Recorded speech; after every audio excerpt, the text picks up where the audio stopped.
Assalamualaikum warahmatullahi wabarakatuh. Perkenalkan, nama saya Irma Dianis Fatimatu Soliha dengan NIM H9221949. Kali ini saya akan mempresentasikan tentang epistemologi matematika.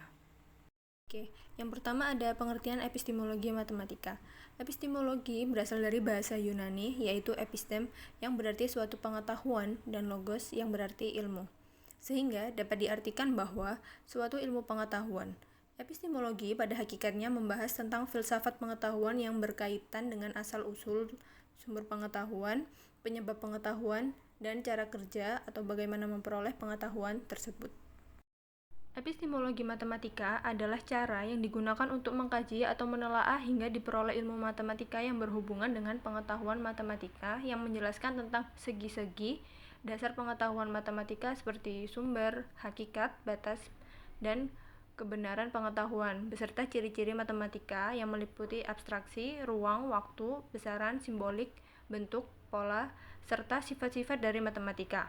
Contoh sederhana epistemologi matematika adalah kebenaran terhadap suatu teorema yang ada. Untuk mengetahui kebenarannya, kita memerlukan suatu pembuktian. Contoh, misalnya dalam suatu materi penghitungan luas, keliling suatu persegi, maka kita memberikan para siswa untuk melakukan percobaan perhitungan terdapat beberapa benda yang berbentuk persegi, sehingga siswa dapat mengerti nilai dari suatu persegi dan percobaan pembuktian secara langsung. Selanjutnya, matematika bagian dari sains. Matematika sebagai bagian dari sains adalah matematika yang merupakan sebuah ilmu pengetahuan yang diperoleh dari proses belajar, di mana beberapa ilmuwan menyatakan bahwa matematika merupakan ilmu pengetahuan yang berhubungan dengan bilangan-bilangan, ruang, titik, garis, besaran, dan sebagainya. Matematika juga merupakan ilmu yang banyak mengkaji tentang kuantitas ruang dan suatu perubahan. Standar kebenaran sains. Secara umum, definisi standar mengenai kebenaran diartikan sebagai kesesuaian antara pikiran dan kenyataan. Kebenaran juga dapat diartikan sebagai kesesuaian antara arti dengan fakta yang telah diakui kebenarannya dan ada tidaknya manfaat bagi kehidupan manusia. Kebenaran sendiri terletak pada seberapa jauh subjek paham dan mengerti tentang suatu objek yang sedang dibahas atau dikerjakan. Teori-teori kebenaran. Teori korespondensi. Teori korespondensi merupakan teori yang berpandangan bahwa suatu pernyataan yang ada dikatakan benar jika pernyataan-pernyataan tersebut saling berkorespondensi atau berhubungan dengan fakta yang ada di alam atau objek yang sedang dituju oleh pernyataan tersebut. Contoh, pernyataan bahwa wanita adalah orang yang dapat mengandung dan melahirkan anak. Teori koherensi. Teori koherensi menyatakan bahwa suatu pernyataan dapat dikatakan benar jika bersifat tetap atau konsisten dengan pernyataan yang diberikan pada sebelum-sebelumnya, di mana pernyataan sebelumnya dikatakan benar. Contoh, seluruh peserta yang mengikuti perlombaan 17 Agustus harus mengenakan baju warna merah putih saat perlombaan berlangsung. Andi adalah peserta dari perlombaan tersebut, jadi Andi harus menggunakan baju warna merah putih saat perlombaan berlangsung. Pernyataan tersebut adalah benar karena pernyataan kedua konsisten dengan pernyataan yang pertama. Teori pragmatisme. Teori pragmatisme beranggapan bahwa suatu pernyataan dianggap benar jika pernyataan tersebut bersifat fungsional dan memiliki manfaat dalam kehidupan. Contoh, seseorang yang mengemukakan ide untuk menciptakan suatu alat komunikasi untuk berbicara dalam jarak jauh, kemudian ide tersebut direalisasikan sehingga tercipta alat komunikasi berupa handphone yang dapat digunakan oleh manusia untuk mempermudah komunikasi. Maka alat komunikasi yang berupa handphone dianggap benar karena alat tersebut adalah fungsional dan mempunyai kegunaan untuk masyarakat. Simbol dan bilangan dalam matematika. Simbol berarti sesuatu yang menyatakan suatu yang lain sebagai petunjuk pada benda tersebut. Simbol dan lambang memperoleh fungsi khususnya dari kesepakatan bersama. Misalnya, 5 buah, maka lambangnya dituliskan 5 dengan angka. Sedangkan bilangan berupa suatu konsep matematika yang digunakan untuk pecacahan dan pengukuran.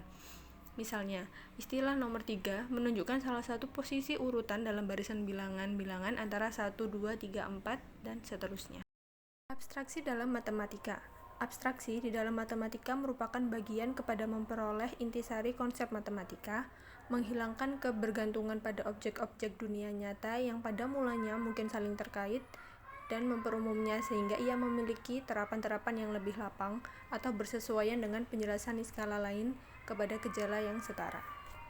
Banyak wilayah matematika dimulai dengan penelaahan masalah-masalah dunia nyata, sebelum aturan-aturan dan konsep-konsepnya diidentifikasi dan dirumuskan sebagai rumus niskala. Misalnya, geometri bermula dari aturan jarak dan lapang di dunia nyata. Statistika bermula dari aturan peluang di dalam perjudian, dan aljabar bermula dengan metode penyelesaian masalah-masalah aritmatika. Perkembangan abstraksi bilangan dalam matematika cukup berpengaruh dan berkaitan dengan penemuan istilah kuantitas, pola, dan bentuk dalam matematika. Kuantitas merupakan kata yang menunjukkan dari banyaknya objek benda dengan menggunakan angka dalam suatu bilangan. Pola yang dimaksud yaitu suatu sistem mengenai hubungan-hubungan menganalisis kejadian alam dan membuat suatu pola yang sama dengan aslinya. Bentuk dalam menganalisis pembuktian-pembuktian yang terjadi dalam bagian-bagian matematika. Abstraksi merupakan bagian yang sinambung di dalam matematika dan pengembangan bersejarah dari banyak topik matematika yang memamerkan kemajuan dari hal yang konkret ke dalam hal yang niskala. Sebagai contoh, pengembangan bernilai sejarah dari geometri adalah langkah pertama di dalam abstraksi geometri dibuat oleh orang Yunani kuno dengan elemen Euclides dijadikan dokumentasi terdiri dari aksioma-aksioma geometri bidang. Meskipun Proclus berpendapat bahwa aksiomatisasi yang lebih dini diterapkan oleh Hippocrates dari Zeus pada zaman ke-17, Descartes memperkenalkan koordinat Kartesian yang mengikuti pengembangan geometri analitis. Langkah-langkah yang lebih jauh tentang abstraksi diterapkan oleh Lobachevsky, Bolyai, Riemann, dan Gauss yang memperumum konsep-konsep geometri kepada mengembangkan geometri non-Euclid. Kesudahan pada zaman ke-19, para matematikawan memperumum geometri lebih lapang lagi, mengembangkan wilayah-wilayah itu sebagai geometri pada dimensi n, geometri projektif, geometri affin, dan geometri hingga akhir-akhirnya program Erlang. Karya Felix Klein mengidentifikasi tema-tema geometri ini, mendefinisikan tiap-tiap mereka sebagai penelaahan sifat-sifat invarian di bawah grup-grup simetri yang diberikan. Jenjang abstraksi ini menyibak keterkaitan yang mendalam di serang geometri dan aljabar niskala.